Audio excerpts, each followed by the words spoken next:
Oke, welcome to our podcast bersama Michael Patrick dan saya hostnya Jennifer Saliu. Baik, jadi dalam podcast ini kita bakal bahas topik tentang Yesus sebagai anak Allah. Tetapi apa dampak dan perubahan yang dibawa oleh diri Yesus terhadap gereja ataupun orang-orang percaya gitu kan? Kalau misalkan dampak perubahannya sih, nah ini yang masih banyak disalahartikan buat orang banyak gitu kan. Maksudnya gimana ya? Semakin tahun itu tanpa kita sadari, yang sebenarnya dampak setelah kejadian tersebut itu yang mestinya kita memang harus serupa dengan Yesus. Tapi lama-lama karena faktor politik dan terjadinya hal yang lain, akhirnya mulai tuh menurun tuh. Jadi kayak yang sebenarnya kita memang main core-nya itu adalah fokus untuk menjadi seperti dia dan fokusnya kepada Elon Yahweh, tapi justru malah akhirnya sampai sekarang ini malah tanpa disadari kualitas Kristen itu semakin menurun gitu. Bagaimana orang-orang tuh yang menggunakan gereja sebagai alat untuk bisnis, aset gitu ya kan, kayak semacam lagi kayak menambah subscriber YouTube buat biar mendapatkan monetisasi. Oh gitu. Nah, sebelum kita bedah lebih lanjut kan tentang Yesus sebagai agen perubahan itu, kita pertama-tama kita bedah dulu nggak sih identitas Yesusnya sendiri? Boleh. Betul kan? Nah, kalau Yesus sebagai anak Allah itu kan ada berbagai macam pandangan kan, kubu-kubu gitu.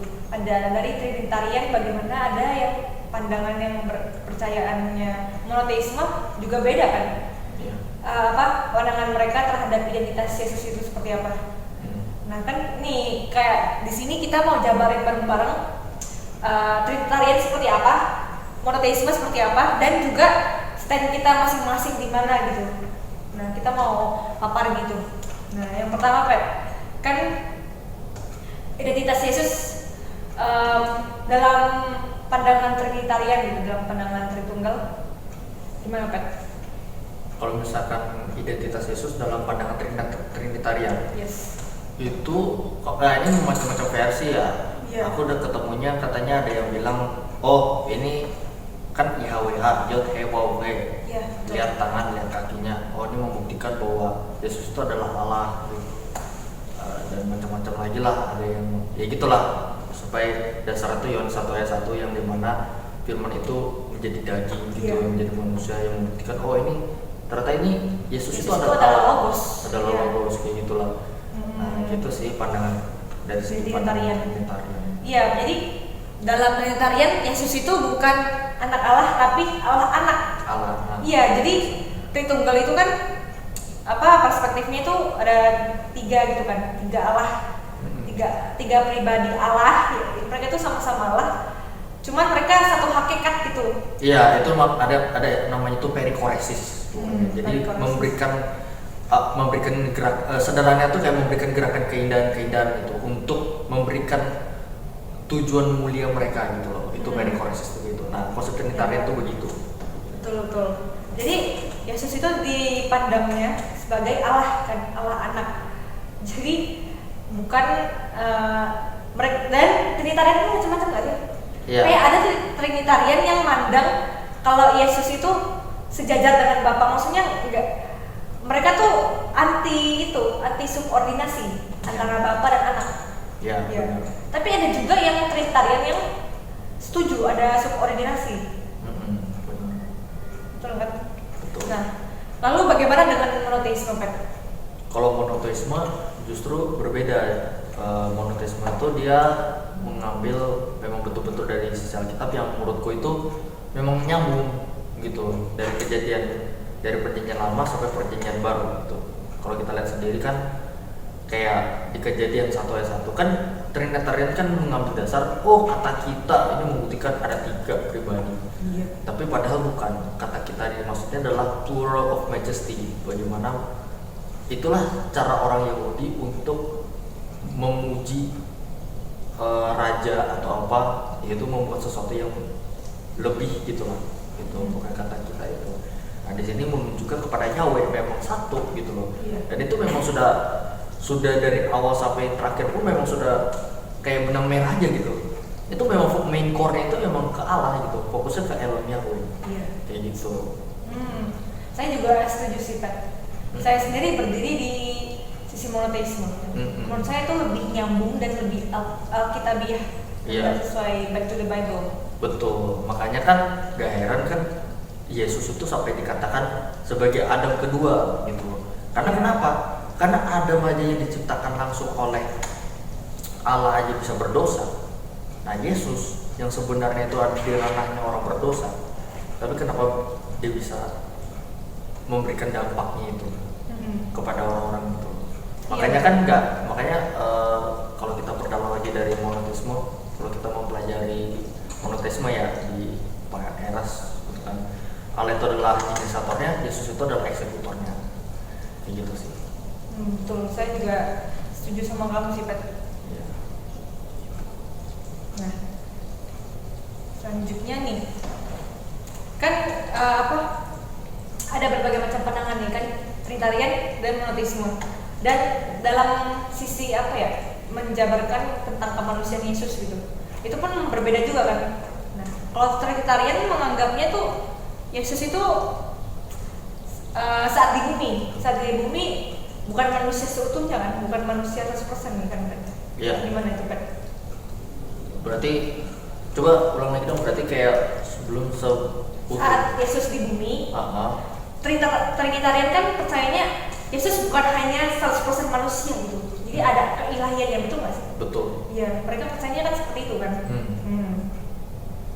Kalau ini juga kan kalau kita lihat sendiri kan Pak Erastus ini kan juga mempercayai bahwa Yesus itu memang pure manusia gitu kan. Iya. Gitu kan. Karena sebagai dasarnya di Lukas pasal 2 ayat 32 kalau nggak salah, yang Yesus itu semakin bertambah besar dan bertambah hikmatnya, yang membuktikan bahwa Yesus itu berproses. Tapi di satu sisi lain aku dapat referensi lain ini dari Pak Timotius Baktisarona yang menurutku juga satu sisi cukup masuk akal sih menurutku, karena gini, beliau mengatakan kalau misalkan Yesus itu juga sebenarnya sejak lahir ada Roh Kudus gitu loh.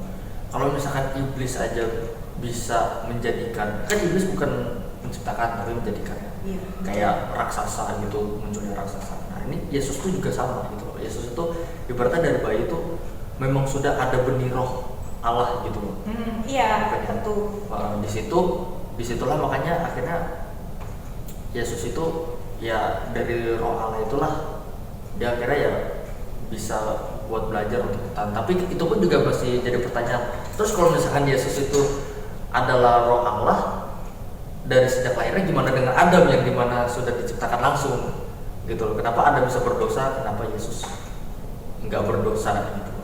Kayaknya gini deh. Nah itu jadi pertanyaan kalau sekarang. Karena aku bingung kan, kalau misalnya kita bilang kayak gitu, berarti kan Yesus kan dispesialin gitu kan. Nah kan sedangkan Yesus itu kan harusnya menjadi contoh teladan kita gitu. Kalau Yesus aja dilahirkannya berbeda gitu, ya gimana kita mau menerapkan itu kan? Yeah. Ya kadang ada banyak kebingungan, tapi aku setelah ingat lagi kan dari penjelasan monoteisme gitu, seri monoteisme dan logosnya Pak Erastus, Pendeta Erastus Sablono. Di situ beliau bilang yang paling aku ingat tuh pokoknya ada alasan kenapa Yesus dibilang Adam kedua, Adam terakhir. Karena memang lahirnya natur dan kodratnya itu sama seperti saat Adam pertama lahir. Maksudnya Adam pertama kan pas lahir kan manusia ciptaan pertama itu kan untuk tujuan Tuhan, tujuan Allah sendiri menciptakan manusia kan ada. Jadi belum ada dosa juga. Manusia kan belum berdosa gitu loh. Manusia pertama ini berarti manusianya memang kuah gitu loh. Kayak punya spesial dan punya kedekatan gitu dengan Tuhan. Nah makanya Yesus ini sama dengan Adam pertama. Diciptakan gitu kondisinya, kodratnya itu sama gitu. Makanya bukan berarti jauh lebih spesial dari kita sih. Kita maksudnya dia nggak sampai spesialnya tuh nggak sampai yang kayak kita nggak bisa ngikutin Yesus gitu loh. nggak sampai nggak adil, not fair, nggak sampai nggak ada unfairness sih menurut aku. Kalau menurut pemikiranku gini sih, kan kita balik lagi ke pemikiran apa itu Iya. Jadi tuh gimana ya? Berarti bisa kadang tuh aku menyimpulkan begini, ini agak ngawur ya bisa dibilang. Kalau gak apa ya. Jadi tuh sebenarnya dari bayi pun sebenarnya kita juga sudah ada Roh Kudus dalam diri kita. Aku mau percaya gitu. Makanya. Nah, makanya itulah fungsinya ada suara kebenaran ini kan menurut gue ya. Karena kan kita dari kecil kita itu ibaratnya menghidupi firman itu dan otomatis kita mempertahankan Roh Kudus dalam diri kita, itu loh maksudnya. Jadi satu sisi cukup masuk akal sih dengan pemikirannya Fatin. Iya, tapi menurut memang aku juga setuju sih, kayak soalnya kan entah kenapa anehnya tuh manusia ajaibnya tuh punya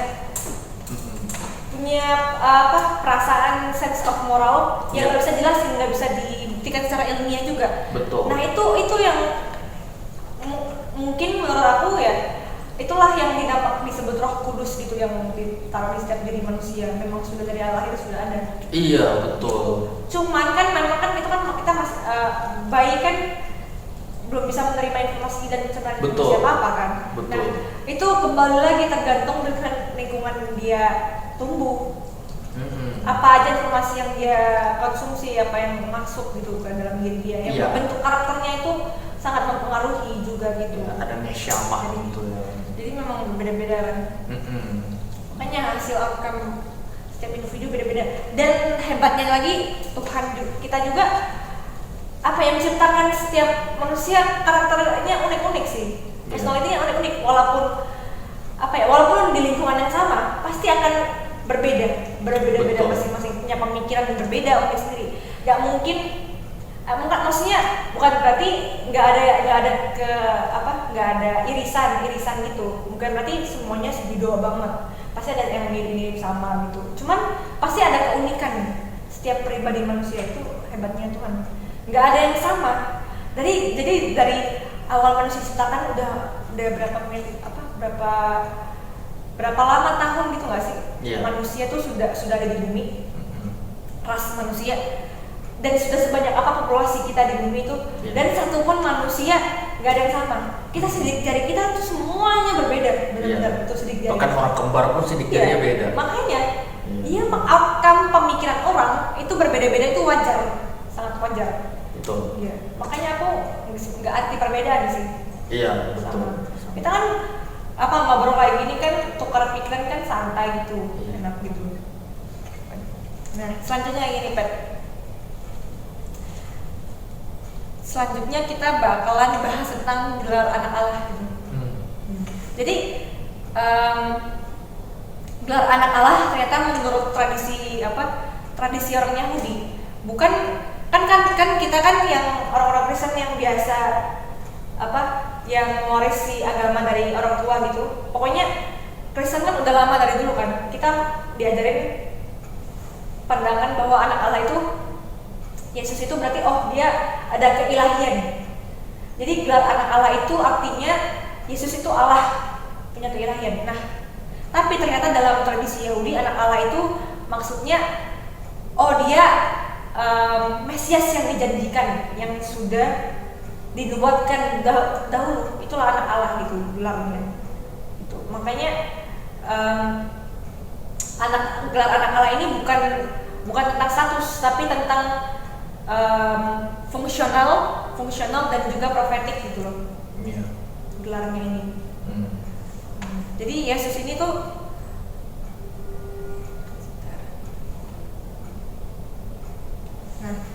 jadi ini juga termasuk dalam pemikiran monoteisme sih. Kalau Trinitarian pasti tentunya berbeda, ya kan? Iya. Tapi menurut kamu sendiri gimana, kamu setuju nggak tentang gelar anak Allah ini? Tentang gelar anak Allah saya pada diri Yesus. Setuju. Kita pun juga anak Allah, tapi bedanya kayak gini. Kita tuh anak Allah secara identitas. Tapi belum sampai betul-betul anak Allahnya gitu. Itu yang aku tangkap gitu ya. Yesus pun juga sama sebenarnya kalau tanpa kita sadari. dia juga cuman sekedar nama doang, statusnya doang, enak ya identitasnya doang. Tapi pas sudah menang di atas kayu salib, dia baru tuh statusnya anak iya, Allah. iya maksudnya baru Yesus itu berhasil di situ, puncaknya di situ kan. Sama, kita juga gitu. Iya, walaupun memang Yesus kan memang lahir dinubuatkan dan memang Allah tuh udah merancang Yesus itu sebagai juru selamat kita kan, yang menjadi eksekutornya rencana Allah, ya kan, rencana keselamatan Allah. Betul. Allah Bapa. Nah, cuman kan itu nggak otomatis lahir jebret langsung pasti dia berhasil, nggak gitu kan? Maksudnya, iya ini kamu ditugasin di bumi itu seperti ini Yesus itu. Nah, tapi dia sendiri harus tumbuh, belajar kayak manusia, kayak kita ini. Aduh, kayak kita kayaknya mikir bertahun-tahun proses lama di bumi itu susah banget. Kalau iya betul Chen. Tapi dia mengalami proses yang manusiawi dan natural banget gitu. Tapi kalau menurutku kayak gini sih Chen. Iya. Kan banyak kan ketemu bilang ini kita memang sedang bawa proses kan. Iya. Sebenarnya tuh kita tuh bisa kayak Yesus sebenarnya tahu. Itu kan iya karena kayak gini Chen. Selama bertahun-tahun tuh tanpa kita sadarin, kita dari kecil tuh kita dicekokin, kita dicuci mata, dicuci otak kita. Oh ini kita mustahil bau suci gitu loh. Bahkan salah satu teman dari Trinitarian sempat nanya gini, terus kenapa harus kejar kesucian? Emang ada orang di bumi ini yang bisa kayak Yesus? Nah itu kan konsep yang menurutku itu selama bertahun-tahun sudah tercuci itu otaknya. Iya. Jadi Yesus tuh terlalu diagungkan, tapi diagungkannya dengan cara yang salah, betul. Iya, menurut kita kan maksudnya salahnya itu kurang presisi lah. Jadinya kita bukannya menghidupi malah mengagung-agungkan, tapi kita nggak ngehidupin itu. Iya, nggak menghidupi itu. Padahal penyembahan yang benar yang sesuai presisi itu kita hidup dengan cara hidupnya Yesus. Iya. Yesus gitu kan. Jadi kan kesannya tuh kayak Yesus tuh buang-buang waktu aja gitu. Dia di bumi gitu, mati sia-sia aja gitu. Terus fungsi Yesus apa gitu loh? Iya, ngapain kayak Yesus tuh terlalu dieksklusifkan banget. Iya. Ngapain kayak Yesus kayak dijauhkan, elit bangsawan banget. Jadi kita tuh nggak bisa seperti dia. Padahal kan Yesus itu kan dekat banget sama kita gitu loh. Iya. Iya, kan. Nah makanya satu sisi aku beruntung lah bisa masuk suara kebenaran ini karena gini. Kalau misalkan kita dari awal yang sudah di jalan kebenaran ya, misalnya dari keturunan, nah dari kecil nih, misalnya taruh punya anak gitu ya kan dari kecil sudah dikasih kebenaran. Aku yakin percaya generasi seterusnya kalau dikasih dari awal, ini kita harus hidup suci, kita harus hidup benar. Pasti generasi seterusnya pasti akan lebih baik dari kita, percaya sama aku. Gitu.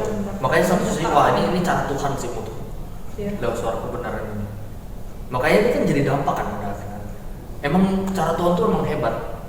Gimana ya, Allah tuh memang membiarkan hal ini terjadi biar manusia tuh bisa berpikir sendiri karena manusia punya otak kan sebenarnya. Iya. Jadi memang Allah tuh kayak ngajarin kita dengan cara natural, dengan cara kita manusiawi gitu loh. Iya. Maksudnya nggak langsung dia karena memang Allah nggak mengingkari janjinya dan sifat-sifatnya. Sifat Allah itu dia bukan seorang diktator. Betul. Diktator yang langsung perintah ini itu, kamu ini itu kan. Betul. Diktator itu.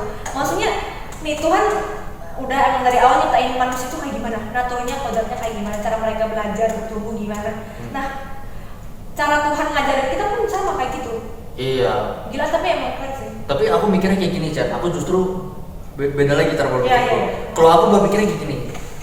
Kita kenapa Allah selama bertahun-tahun sudah membiarkan kayak gini terjadi? Karena kan kita bukan anak kecil yang disuapin lagi.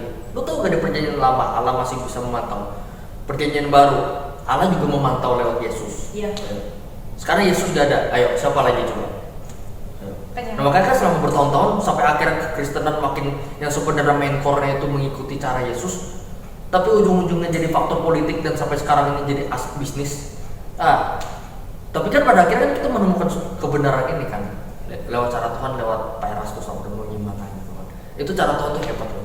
Dan aku yang percaya kebenaran ini bisa terus menerus ada gitu. Bahkan generasi seterusnya pun juga bisa menghidupi kebenaran itu. Bahkan lebih baik dari kita gitu. Gitu sih. Iya benar juga ya. Itulah menjadi fokus tema gitu dari kamu sendiri kan, apa dampak perubahan gitu, setelah kedatangan Yesus gitu sih. Tapi emang apa ya, Yesus kan sebagai agen perubahan bagi gereja, bagi kita orang percaya itu kan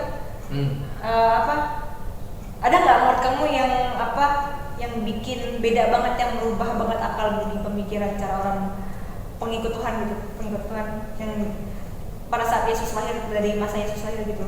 Jadi maksudnya pas Yesus lahir langsung kayak ada perubahan besar nggak sih?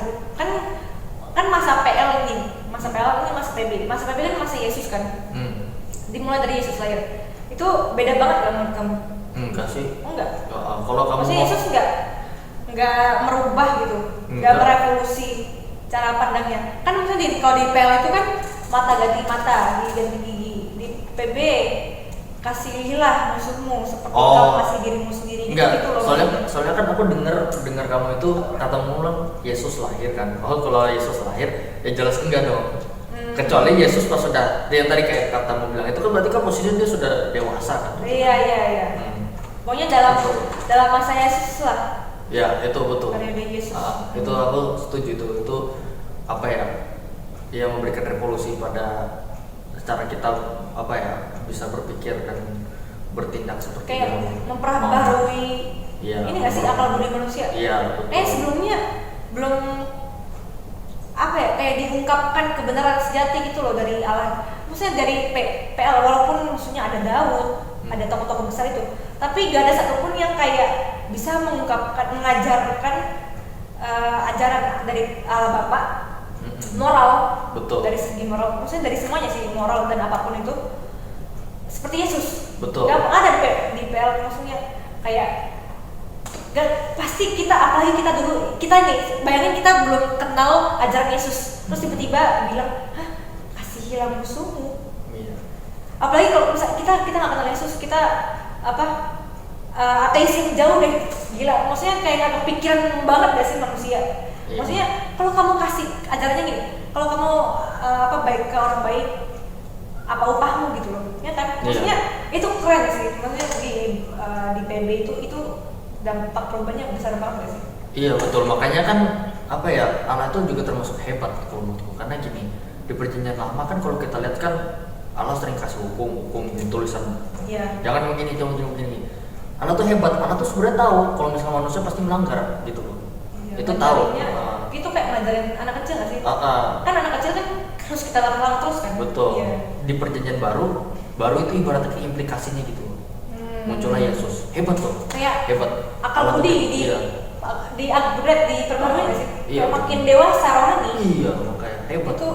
Itu puncak penyingkapan Allah nggak sih Yesus itu? Iya benar. Ya. Kalau aplikasinya dalam kehidupan sehari gitu, aplikasi teologinya dalam kehidupan sehari-hari. Jujur menurut aku sendiri berat banget. Aku yang tadinya tuh sebenarnya nggak tersentuh oleh godaan mungkin duniawi ya. Aku nggak menyentuh itu. Tapi itu rasanya lebih mudah, jujur. Lebih mudah ngikut Tuhan. Maksudnya karena aku emang nggak mau gitu loh, nggak tergoda dengan hal duniawi. Cuman setelah ada masa kayak mungkin masa jatuh gitu, masa pernah mengalami kepahitan, jatuh, kecewa, terus akhirnya memilih yang salah dan membangun habit yang salah gitu. Nah dari situ tuh udah kebangun gitu karakter gitu. Itu jujur udah kayak udah mulai menyatu dengan dunia. Cuman tetap bersama Tuhan, cuman udah menyatu dengan dunia. Jujur itu jauh lebih susah melawan daging saat sebelum mengenal dunia gitu. Belum cicipi dunia. Maksudnya kayak aneh juga baru di umur segini, baru pernah mencicipi dunia, jadinya lebih susah banget melawan daging. Jujur makanya kayak aku ngerti secara teologi aku ngerti banget, cuman susah banget dijalani gitu. Ya sama, aku juga begitu. Kalau misalnya dikatakan aplikasi teologinya apa, kalau saya yang gede-gede lah, minimal dari cara kita ngomong dulu lah pokoknya. Jujur aku juga ada kekurangan dari suka ngomong toksik lah sama teman gitu kan, kalau bercanda dikit atau apa. Jadi setelah aku mulai coba pelan-pelan gitu, terus kayak macam-macam, terus kayak macam-macam kayak gitu, kayak tindakan-tindakan yang menurut orang juga mengganggu lah gitu kan. Nah, tapi di sini aku merenungkan dari kejadian-kejadian begini, aku merenungkan begini, Chen. Ada namanya itu kebebasan versi Tuhan, ada kebebasan versi dunia atau versi iblis. Kayak ceritamu itu, kamu yang sebenarnya nggak menyentuh apa-apa, tiba-tiba bisa terikat dengan itu. Aku yakin sebenarnya kamu juga ada nurani buat tidak menyentuh itu. Aku yakin. Dan kamu punya nurani kuat, jangan aku gak mau. Tapi kayak ibaratnya kayak apa ya, mungkin faktor yang mendorong bisa membuatmu stres atau apa. Jadi pada akhirnya bisa kayak gitu. Sama, aku juga kayak gitu. Nah disitulah makanya kan fungsinya kita sering terikat sama Tuhan tuh kenapa? Karena ya balik lagi, kita mau mencapai yang namanya kebebasan versi Tuhan itu. Kebebasan versi Tuhan itu adalah bagaimana gak cuma moral doang yang baik, tapi akal budi, cara kita bertindak itu seperti Tuhan. Suci. Mencapai itu betul-betul jujur ya. Iya. Apalagi kalau misalnya kayak sebenarnya jujur bingung gimana ya kayak ini prosesnya sih. Iya. Kayak kesucian tuh emang gimana ya? Sebenarnya itu pun agak abstrak gimana ya? Aku bilang abstrak kenapa ya? Kadang gini, aku tuh menilai seseorang bukan dari tindakan luar gitu, langsung tindakan misalnya dia toksik, langsung aku kayak cap dia bukan suci. Kenapa aku bilang abstrak? Karena pribadi manusia itu kompleks, manusia itu sangat kompleks. Jadi untuk kita kenal dan bisa tahu kedalaman hati seorang jiwa orang ataupun nilai orang itu kadang nggak cuma dari tindakan luarnya aja nggak sih? Maksudnya kadang kita butuh, misalnya kita udah kenal lama teman kita, nah kita baru tahu kedalaman hati orang tuh gimana, ya nggak sih? Iya. Bukan dari tindakan sehari-hari itu yang biasanya orang judge langsung gitu kan? Ya nggak sih, kadang makanya itu manusia tuh kompleks banget. Jadi, susah nilai, pokoknya kalau kita bahas soal kesucian hidup kan. Benar. Tapi satu sisi gini, aku tuh merenungkan gini, Chen. Kenapa manusia itu bisa dosa? Kenapa manusia bisa munculnya dosa itu kan? Dosa. Kenapa manusia yang awalnya benar, yang jadi manusia benar, tiba-tiba jadi dosa? Iya. Itu balik lagi, Chen. Ini dopamin, Chen. Kalau menurutku ya. Dopamin. Ini karena faktor dopamin sih. Coba pikir, gue nih yang biasanya nggak sering ngomong toksik nih, dididik keras gak boleh ngomong toksik sama orang tua gue. Tiba-tiba suka ngomong toksik ini kan, pokoknya. Kenapa? Karena dopamin. Gue senang nih. Ini kan cara iblis kan gitu kan. Dia ngasih dopamin ke kita biar nih akhirnya gue udah terikat sama Tuhan. Nah justru yang jadi pertanyaan kita gimana caranya kita berhubungan sama Tuhan, tapi cara kita berhubungan sama Tuhan itulah dopamin kita gitu, bukan apa ya, dopamin itu muncul bukan karena faktor-faktor dunia gitu loh, tapi ketika berhubungan sama Tuhan itu dopamin kita gitu loh. Wah itu sih yang rumit menurut. Tapi di sisi lain yang aku belajar dari kegiatan aku ya, aku pokoknya sekarang tuh aku gak main menghakimi orang, lihat langsung hakimi tanpa kenal orang ini gimana, tanpa tahu kedalaman hati ini orang tuh kayak gimana. Jadi kan kayak dulu liatnya orang toksik, orang kayak gini, orang vape rokok atau minum udah langsung aku cap. Bro, udah gak boleh nih, aku jaga jarak aja. Betul. Enggak, sekarang aku tuh bisa lebih bijak gitu loh. Maksudnya kita nggak tahu, bisa aja dia jauh lebih kita, maksudnya. Betul. Iya, makanya gitu loh. Betul, aku setuju. Dari aku nggak membenarkan hal itu, cuman sekarang aku lebih bijak dalam menilai orang. Maksudnya lebih bijak dalam aku bahkan mungkin melihat apapun dari diri orang nggak langsung aku nilai, oke biasa aja. Iya. Kayak hal yang lewat, aku nggak langsung kayak aku mengkotakkan orang ini tuh jahat, orang ini nggak bener, langsung aku kotakin. enggak gitu. Iya, betul. Langsung dikomenin, dijudge, kita nggak tahu apa alasannya, kita nggak tahu cerita belakangnya, langsung gitu. Pokoknya apalagi ya kadang aku ngeliat ya orang aduh kayak terlalu ngejudge banget. Padahal orang ini nggak mengganggu siapa-siapa, nggak mengaruhi siapa-siapa, tapi kayak langsung dijudge gitu. Iya. Jadi kebanyakan orang tuh terlalu mengurusi hidup orang, akhirnya muncul iri, dengki, dan juga kayak perasaan-perasaan yang itu, makanya itu loh kadang. Iya, makanya kan kita semua ini kan orang sakit kan sebenarnya gitu. Kenapa orang yang ada orang suka minum, kenapa ada orang suka ngerokok gitu kan, kenapa ada orang suka yang berantem atau sukanya maki-maki orang. Iya. Gak usah juga di ranah gereja aja deh, kenapa ada orang yang suka menjilat atau mengkhianati sesamanya, memusuhi sesamanya gitu kan. Ya balik lagi, mereka tuh pengen mencapai kepuasan batin mereka gitu loh, yang dimana ya itu dopamin itu pokoknya. Nah itulah yang jadi masalah kan, bagaimana orang-orang tuh terikat dengan dosa. Itu sebenarnya bukan dosanya balik lagi, tapi dopaminnya. Makanya itu yang jadi pertanyaan kita, yang jadi pertanyaan kita, bagaimana kita menjadikan Tuhan itu adalah dopamin kita. Itu sih, makanya itu yang jadi kerumitan buat kita semua. Tapi ya setuju sih, aku juga sekarang rasanya tuh terlalu overwhelmed kalau mikirin semua orang dan orang lain ya. Misalnya aku harus memenuhi ekspektasi orang, terus aku juga nggak mau jadi orang jahat yang menilai dan langsung menghakimi orang. Sama, aku juga. Iya, aku aku akan maksudnya proses diriku aku bakalan terus sendiri deh. Kalau misalnya orang mau ngomong ini tentang aku bakalan coba untuk lebih beramat, karena aku tahu aku diriku proses sama Tuhan sendiri gitu loh. Nah tapi di sisi lain yang aku paling aku tegasin ke diriku, aku paling jangan terlalu menghakimi orang pokoknya, langsung menjudge, langsung menjulitin gitu. Iya betul, kayak gitu sih. Iya, maksudnya aku mau lebih punya belas kasihan, lebih lembut gitu loh lihat orang lain. Maksudnya aku nggak mau kayak terlalu melihat balok di mata orang lain, tapi diriku sendiri nggak gitu loh.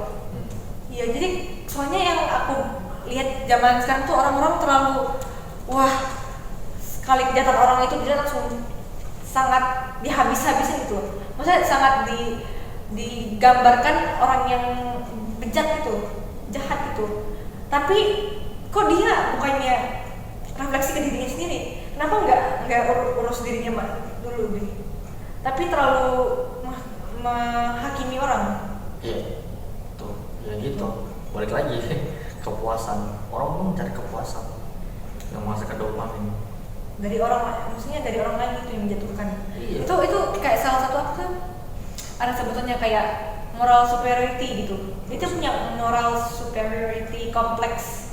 Jadi kayak semacam disorder orang yang merasa moralnya di atas, kayak di atas orang lain gitu loh, dan paling benar. Iya. Itu kalau misalkan soal orang merasa paling benar, itu kita balik lagi di masa lalunya gimana. Bisa jadi dia dijudge mungkin dari kecilnya atau apa dari orang tuanya. Kadang tuh ya orang yang atau dia terlalu over untuk dipuji-puji sampai akhirnya dia merasa bangga sama dirinya sendiri, terlalu pede gitu ya kan. Iya, bisa. Gitu. Ya, ini kan masih asumsi gitu kan. Kayak gitu sih. Iya, kadang tuh tercermin nggak sih kalau tercermin dia kadang nih dia takut ini takut itu, takut dipandang orang ini itu, karena dia emang suka ngejudge orang. Dia terlalu overthinking. Betul. Pendapat orang, jadi dia nggak maju-maju, nggak berprogres. Aduh, aku takut ntar orang, aku nggak mau maju ntar orang mikirin itu, karena orangnya sendiri tuh suka sangat menghakimi. Orang-orang kayak haus kecampur dihakimi. Maksudnya itu hal yang lalu bisa kita, itu lalu lalang lah, nggak usah dipikirin, itu orang biasa. Rasanya itu menurut aku salah satu belas kasihan yang bisa kita terapkan gitu. Karakter belas kasihan dari Kristus yang bisa kita terapkan. Jangan kita dikit-dikit langsung hakimi terus diomongin lagi ke orang-orang, disebarin. Ya ampun, itu jahat banget gak sih? Jahat itu. Ya. Membunuh karakter orang itu. Ya itu kan. Ya, kita nggak tahu masa lalu mereka gimana. Ya aku sih nggak mau menjudge even orang itu juga menjatuhkan karakterku pun juga satu sisi aku mikirin kita nggak tahu di balik layar seseorang gimana gitu. Jujur ini masalahnya kompleks nih, bingung nggak sih gimana ya kita ajak orang-orang supaya jangan terlalu keras gitu ke orang. Ayolah kita bahas, apalagi kalau misalnya sama Kristen mau, aduh kenapa ya kok saling bengis, saling kejam gitu. Ayolah kita lebih berbelas kasih nggak sih itu? Lebih lembut lah gitu, sama teman bergaul lah gitu ya, baik-baik gitu. Iya benar, ya begitu sih kayak. Iya. Jadi kita simpulkan aja lagi. Ya. Untuk apa ya? Untuk topik kita hari ini itu tentang Yesus sebagai anak Allah.